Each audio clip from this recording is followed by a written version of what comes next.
வணக்கம், நான் doctor Gowri, diabetes specialist, Kauvery Hospital, Trichy. Diabetes is not curable, but it can be prevented and can be controlled. அதாவது சர்க்கரை நோய் அப்படிங்கிறது தடுக்க முடியாத ஒரு விஷயம். பட் நம்ம கட்டாயம் அதை நம்ம தற்காத்துக்கலாம், வராமல் தற்காத்துக்கலாம். அதே மாதிரி வந்ததுக்கப்புறம் கூட நல்ல கண்ட்ரோலில் வச்சுக்க முடியும். இதுக்கு முக்கியமான ஒரு விஷயம் என்ன அப்படின்னா, மாத்திரை மருந்துகளை விட நம்மளோட உணவு முறை பழக்க வழக்கங்கள், நம்மளோட உணவு எந்த அளவுக்கு கண்ட்ரோல்டாக இருக்கோ அந்த அளவுக்கு நம்ம டயபெட்டிஸும் கண்ட்ரோல்டாக இருக்கும். ஸோ உணவு முறை அப்படின்னு பார்க்க போனீங்கன்னா, பழங்காலத்தில் சொல்லியிருக்காங்க, நம் உண்ணும் உணவே மருந்து அப்படின்னு. நம்ம உணவை மருந்து மாதிரி சாப்பிட்டோம் அப்படின்னம்னா பெஸ்ட் டயபெட்டிக் கண்ட்ரோல், அதை விட வேறு எதுவுமே கிடையாது. ஸோ இந்த உணவு முறை பழக்கத்தை பற்றி ஒரு சின்ன வீடியோ இன்றைக்கி பார்ப்போம். எல்லாத்துக்கும் ஒரு டயபெட்டிக் பேஷண்ட்டுக்கு ஒரு டயட் கண்ட்ரோல் சொல்ல போகிறோம் அப்படின்னா, எல்லாத்துக்கும் நீங்கள் காலையில் இது சாப்பிடுங்க, மத்தியானம் இது சாப்பிடுங்க, நைட் இது சாப்பிடுங்க அப்படிங்கிறது ஒரு ரொட்டீனாக ஒரே மாதிரி எல்லாத்துக்கும் கிடையாது. ஒரு இண்டிவிஜுவலுக்கும் உணவு முறை அப்படிங்கிறது மாறுபடும். அவங்களோட வெயிட்டுக்கு தகுந்த மாதிரி, அவங்களோட ஃபிசிக்கல் ஆக்டிவிட்டி, அவங்களோட உடற்பயிற்சி, அவங்களோட வேலை. இப்போ கடின உழைப்பு ஒருத்தவங்க பண்ணுறாங்க, இல்லை இன்னொருத்தவங்க ஒரு கம்ப்யூட்டர் ஜாபு வீட்டில் உட்காந்து பண்ணுறாங்க, அவ்வளோ ஃபிசிக்கல் ஆக்டிவிட்டி இல்லை அப்படிங்கும்போது ரெண்டு பேர்த்துக்கும் நம்ம ஒரே மாதிரியான உணவு முறையை சொல்லிக் கொடுக்க முடியாது. ஸோ ஒரு மனிதனுக்கும் இண்டிவிஜுவலைஸ்டு டயட் பிளான் தான் டயபெட்டிஸ் மேனேஜ்மெண்ட்டில் ஒரு பெஸ்ட்டு பார்ட். ஸோ இந்த இண்டிவிஜுவலைஸ்டு டயபெட்டிஸ் பிளானை நாங்கள் எப்படி கொண்டு வருவோம் அப்படின்னா, ஒருத்தரோட வெயிட் எடுத்துகிட்டு ஆவரேஜாக ஒரு 20 to 30 calories per kgன்னு போடுவோம். ஒரு சராசரியான ஒரு பெண்ணுக்கு ஒரு 1800 ஒரு 1900 கேலரி பர் டே. அண்ட் ஒரு ஆணாக இருந்தது அப்படின்னா ஒரு 2000 ஒரு 2200 calorie per day. So weight குறைக்கணும் போது இந்த கேலரிஸை இன்னும் கொஞ்சம் குறைப்போம். ஒரு 1500 to 1800 will be an average requirement for an Indian individual. So இந்த 1800 கிலோ கேலரியை நம்ம நாள் பூரா எப்படி சாப்பிட்லாம் அப்படின்னா, பிரித்து சாப்பிட்றது தான். நம்ம என்ன பண்ணுவோம், காலையில், மத்தியானம், ராத்திரி, இது 3 பிரித்து சாப்பிடுவோம். பெரும்பாலானோர் இப்படி 3 வேலையை தான் பிரித்து சாப்பிடுவோம்.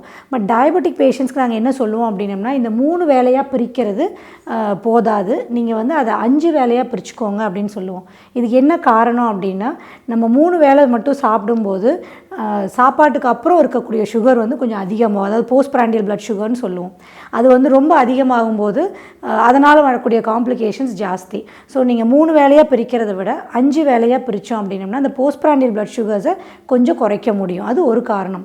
இன்னொரு முக்கியமான காரணம் இந்த டயபெட்டிக் பேஷண்ட்ஸ் ஏன் 5 வேலை சாப்பிடணும் அப்படின்னா, மாத்திரை மருந்து போடும்போது நம்ம காலையில் சாப்பிட்டோம் அப்படின்னம்னா மத்தியானம் 1 மணி 2 மணி வரைக்கும் பசியை கண்ட்ரோல் பண்ண முடியாது. அதே மாதிரி சுகர்ஸ் ரொம்ப லோ போக ஆரம்பிச்சிடும்.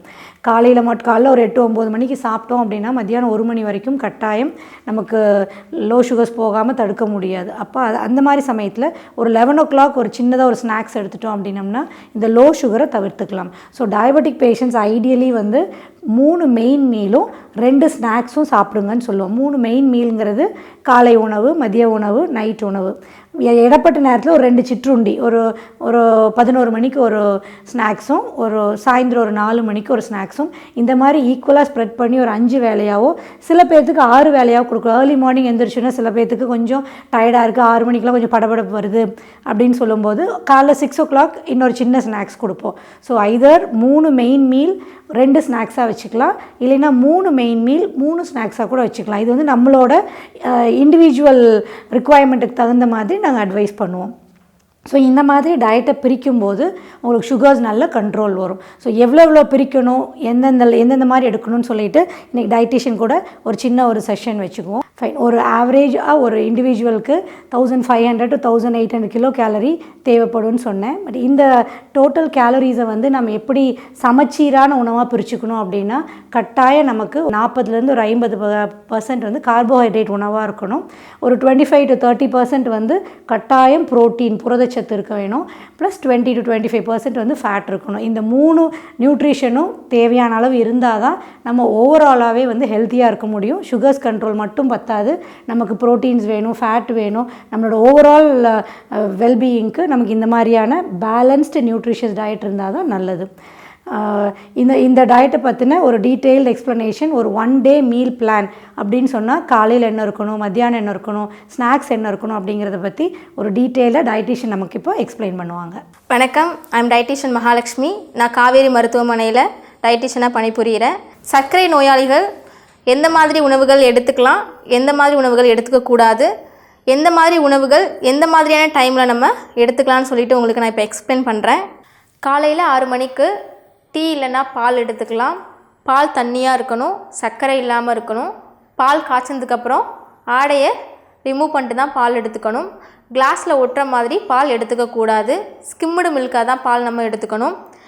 அது கூட கோதுமை ரஸ்க்கு, அப்படி இல்லைன்னா கோதுமை பிஸ்கட், அப்படி இல்லைன்னா கோதுமை ப்ரெட் எடுத்துக்கலாம். ஒரு நாளைக்கு 2 நம்பர் வரைக்கும் நீங்கள் எடுத்துக்கலாம். அடுத்தா நம்ம என்ன பார்க்க போகிறோன்னு பார்த்தீங்க அப்படின்னா பிரேக்ஃபாஸ்ட் பார்க்க போகிறோம். 8லேருந்து 9 மணிக்குள்ளே நம்ம பிரேக்ஃபாஸ்ட் எடுத்துக்கணும். எந்த மாதிரி உணவுகள் பிரேக்ஃபாஸ்ட்டில் எடுத்துக்கலான்னு பார்த்தீங்க அப்படின்னா இட்லி, இடியாப்பம், உப்மா, பொங்கல், ஊத்தாப்பம், சப்பாத்தி எடுத்துக்கலாம். ஒரு நாளைக்கு 3 நம்பர் வரைக்கும் நீங்கள் எடுத்துக்கலாம். சட்னி பார்த்தீங்க அப்படின்னா 2 வகையான சட்னி நீங்கள் எடுத்துக்கலாம். தேங்காய் சட்னியை தவிர்த்து மற்ற எல்லா வகையான சட்னியுமே நீங்கள் எடுத்துக்கலாம். சட்னி ஒரு 50 கிராம் எடுத்துக்கலாம். சாம்பார் 100 ml வரைக்கும் நீங்கள் எடுத்துக்கலாம். அடுத்து நம்ம என்ன பார்க்க போகிறோன்னு பார்த்தீங்க அப்படின்னா மிட் மார்னிங்கில் என்னென்ன நம்ம எடுத்துக்கலான்னு பார்த்துக்கலாம். மிட் மார்னிங் டைம் வந்து 10லேருந்து 11 மணிக்குள்ளே நீங்கள் எடுத்துக்கலாம். அப்போ நீங்கள் எந்த மாதிரி உணவுகள் எடுத்துக்கலான்னு பார்த்தீங்க அப்படின்னா காய்கறி சூப், கீரை சூப், தால் சூப் எடுத்துக்கலாம். தால் சூப்னா பருப்பு சூப் எடுத்துக்கலாம். அப்படி இல்லைன்னா மோர் எடுத்துக்கலாம். அதுவும் அப்படி இல்லை அப்படின்னா ஜூஸ்லேயே நீங்கள் எடுத்துக்கக்கூடிய ஒரே ஜூஸ் லெமன் ஜூஸ் நீங்கள் எடுத்துக்கலாம். சால்ட் எடுத்துக்கிற மாதிரி இருந்துச்சு அப்படின்னா ஆஃப் சால்ட் போட்டு எடுத்துக்கலாம். அதிகமாக சால்ட் மிக்ஸ் பண்ணி நீங்கள் ஜூஸ் எடுத்துக்கக்கூடாது. அது கூட நீங்கள் ஃப்ரூட்ஸ் எடுத்துக்கலாம். ஒரு 100 கிராம் வரைக்கும் நீங்கள் பழங்கள் எடுத்துக்கலாம். ஆனால் சாலட் மாதிரி எடுத்துக்கக்கூடாது. ஏதாவது ஒரு வகையான பழங்கள் ஒரு நாளைக்கு நீங்கள் எடுத்துக்கணும். இதில் நான் உங்களுக்கு ஃபஸ்ட்டு எக்ஸ்பிளைன் பண்ணியிருப்பேன் எந்த மாதிரி பழங்கள் நீங்கள் எடுத்துக்கலான்னு சொல்லிட்டு. ஆப்பிள், ஆரஞ்சு, சாத்துக்குடி, மாதுளை, கொய்யாக்காய், நெல்லிக்காய், பேரிக்காய் இந்த மாதிரி பழங்கள் தான் இங்கே நான் வச்சுருக்கேன். இதில் ஏதாவது ஒரு பழம் ஒரு நாளைக்கு 100 கிராம் வரைக்கும் நீங்கள் எடுத்துக்கலாம். அடுத்து நம்ம பார்க்க போகிறது லஞ்சு டைம் என்னென்னு பார்த்தீங்கன்னா 1லேருந்து 2 மணிக்குள்ளே நீங்கள் லஞ்ச் எடுத்துருக்கணும்.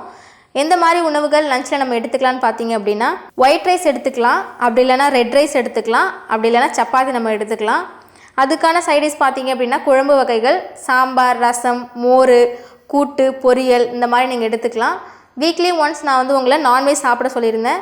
சிக்கன் ஆர் ஃபிஷ் வந்துட்டு குழம்பு டைப்பில் எடுத்துக்கலாம். வறுத்து பொரித்து எடுத்துக்க வேண்டாம். எக்கு வாரத்துக்கு ஒரு 3 நாள். வெள்ளைக்கரு மட்டும் எடுத்துக்கோங்க, மஞ்சக்கரு எடுத்துக்கக்கூடாது.